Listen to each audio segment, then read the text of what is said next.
बारामतीत घडलेल्या विमान अपघातात दादा जिवंत आहेत की नाही याविषयी सगळ्याच्या मनात एक प्रश्न आहे. पण या प्रश्नाचं उत्तर आता मिळालं आहे. एक अशी घटना घडली जिने महाराष्ट्राच्या चेहऱ्यावर हसू आणलं.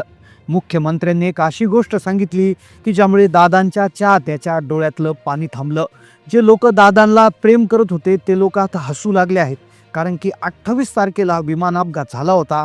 त्याला आज 15 दिवसाहून अधिक कालावधी लोटला आहे. पण सत्य कोणाला माहिती नव्हतं. लोक सगळे भ्रमात होते.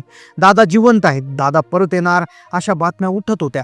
पण अपघात घडला, दादा गेले, दादा आता परत येणार नाही असा भ्रम झाला होता. पण तो भ्रम आता तुटला आहे. दादा जिवंत आहेत.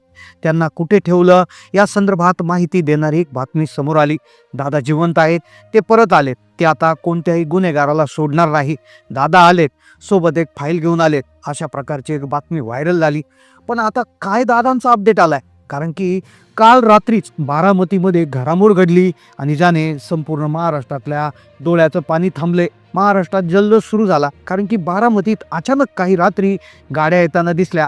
त्या गाड्या अतिशय हळूहळू येत होत्या. रस्त्यांवर कोणीच नसताना त्या गाड्या आल्या. त्या गाडीतून काही संशयास्पद व्यक्ती उतरल्या. त्यातली एक व्यक्ती ओळखीची होती. लोक उभे होते. त्या व्यक्तीनं हात वर केला. हात वर करताच लोकांमध्ये जल्लोष सुरू झाला. ती व्यक्ती ओळखीची होती. त्याच्या चेहऱ्यावरचं हास्य देखील लोकांच्या अगदी ओळखीचं होतं. ती हास्य, ती व्यक्ती ती नव्हती, एकटी नव्हती, तर तिच्या हातामध्ये फाईल होती. तीच फाईल जिची चर्चा संपूर्ण महाराष्ट्रात होत आहे. ती व्यक्ती कुठेही थांबली नाही. ती डायरेक्ट वाड्यामध्ये गेली आणि त्यानंतरच ही बातमी व्हायरल झाली. मग खरंच ती व्यक्ती दादा होते का अशा प्रकारच्या बातम्या आता येऊ लागल्या. अचानक त्या गाडीतून असं कोण उतरलं की ज्यामुळे लोक आनंदित झाले. ज्या लोकांच्या गळ्याखाली घास उतरत नव्हता ते लोक काल रात्री पोटभर जेवले आहेत अशा प्रकारची माहिती समोर येत आहे. मग काय सत्य आहे? बारामतीत नेमकं खरोखर काय घडलं? दादा परत आले, दादांच्या हातात फाईल आहे, त्यांनी ती फाईल उघडली, फाईलमधून मोठं नाव समोर आलं अशा प्रकारच्या बातम्या आता समोर येत आहेत. आता लोकांचा भ्रमाचा भोपळा फुटलाय. लोक म्हणतात ही अफवा आहे. पण काल जो प्रचंड जल्लोष झालाय तो जल्लोष दिल्लीपर्यंत पोहोचलाय. मग खरंच त्या रात्री काय सत्य बाहेर आलं? का लोक इतके आनंदी झाले? गाडीतून नेमकं कोण उतरलं? आता त्या फाईलीत कोणत्या गुन्हेगाराचं नाव आलेलं आहे? आता गुन्हेगाराला सोडणार नाही अशा प्रकारचं वाक्य वापरलं गेलंय. फाईलमध्ये कोण कोण सापडलं आहे? चला जाणून घेऊया या संपूर्ण प्रकरणाचा सविस्तर रिपोर्ट.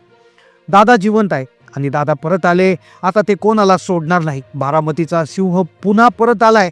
आपल्यासोबत भ्रष्टाचारी लोकांचे मुखवटे फाडण्यासाठी फाईल घेऊन आलाय.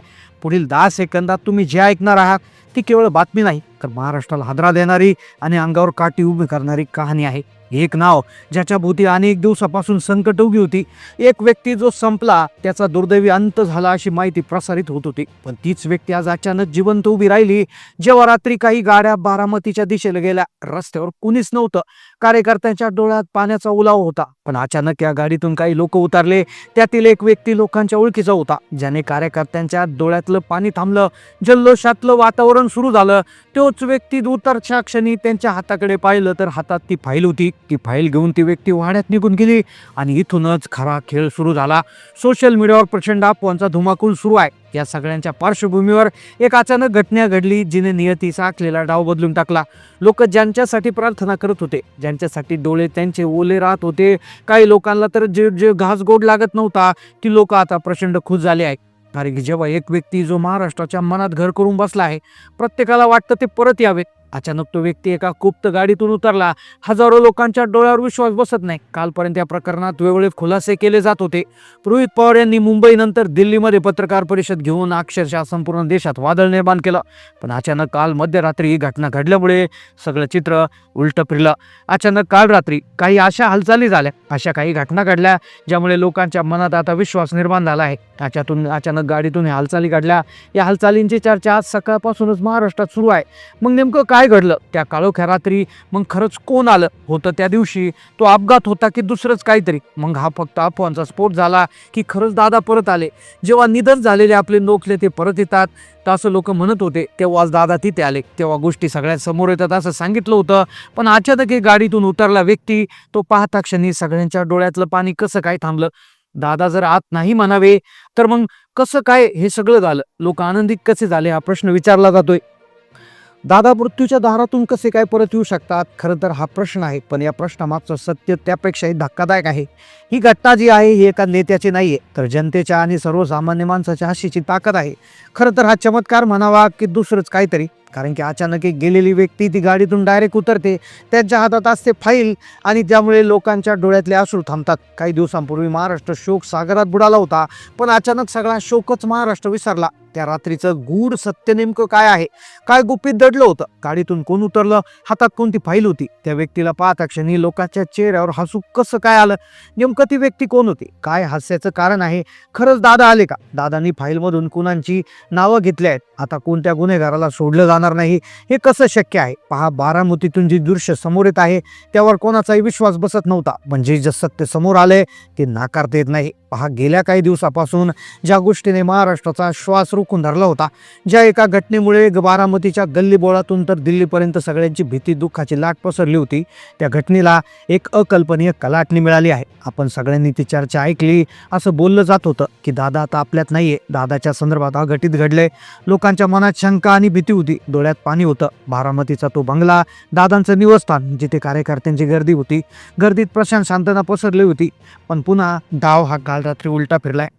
एक व्यक्ती ज्याने येता क्षणी डोळ्यातलं पाणी पुसले, मग हा खरंच ईश्वरी चमत्कार म्हणावा की दुसरंच काहीतरी? दादांना पाहिल्यानंतर उपस्थित असलेल्या लोकांच्या अंगावर रोमांच आले. मग ही घटना नेमकं कशी घडली? दादा नक्की कुठे होते? ज्या परिस्थितीला काळाचा सापळा मानलं गेलं, त्यातून दादा सही सलामत कसे बाहेर आले? या प्रश्नाचं उत्तर शोधण्यासाठी आपल्याला घटनेशी मुळात जावं लागेल. कोणाचाही भरोसा बसत नाही, पण पहिल्यापासून पुढील 2 मिनिटात जर आपण बघितलं तर तुमचा भरोसा पटेल. कारण की वस्तुस्थिती आहे. लोक हसू लागले. खरं तर काल सकाळपासूनच बारामतीत वेगळं वातावरण होतं. काल मध्यरात्री हा प्रसंग घडला, पण सकाळपासूनच वातावरणामध्ये एक वेगळाच तणाव होता. सगळ्या आशा मावळल्या होत्या. घड्याळाचा काटा पुढे सरकत होता. भीती आधी गडगत होती. त्याचवर अचानक रस्त्यावर एक गाडी येऊन थांबली. त्या गाडीकडे पाहून कोणाला अंदाज आला नाही की आतमध्ये कोण आहे, कारण की गाडीसोबत कोणताच ताफा नव्हता. लोक विश्वास बसत नव्हता. अचानक त्या गाडीतून एक व्यक्ती खाली उतरली. हजारो लोकांच्या गर्दीत सन्नाटा पसरला. जणू काही काळ थांबला आहे. या शांततेचा भंग झाला एका जयघोषात. अचानक एक व्यक्ती समोर आल्यामुळे अक्षरशः लोकांचा जयघोष सुरू झाला. मग कोणत्या संकटातून तो व्यक्ती मागे आला होता? काय चर्चा सुरू झाली होती? मध्यरात्री एक व्यक्ती आल्यानंतर जयघोष कसा सुरू झाला?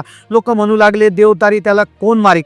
अशा प्रकारची बातमी आता महाराष्ट्राच्या गल्लीबोळात देखील व्हायरल झालेली आहे. व्हिडिओमध्ये आपण जी माहिती त्या ठिकाणी ऐकलेली आहे ही एक प्रकारची शक्यता आहे. काल बारामतीमध्ये काही गुपित हालचाली घडल्याच्या बातम्या सोशल मीडियावर व्हायरल झाल्या होत्या. आता खरं तर बारामतीचा सिंह परत आला असं वेळोवेळी सांगितलं जात होतं, पण आपण जी माहिती ऐकलेली आहे ती फक्त एक चर्चा म्हणून पहा. कारण की आपल्या कोणाच्याही भावना दुखवणं, कोणावर आरोप करणं हा आमचा अजिबात उद्देश नाहीये. पण तुमच्यापर्यंत पोहोचणाऱ्या चर्चांना व्यासपीठ देणं एवढंच आमचं उद्देश आहे. मग तुम्हाला काय वाटतं? खरंच ही एक अफवा असेल की खरंच दादा परत आले असते? खरंच या अफवेमध्ये काही तथ्य असेल का? नक्की कमेंटमध्ये तुमचं मत कळवा.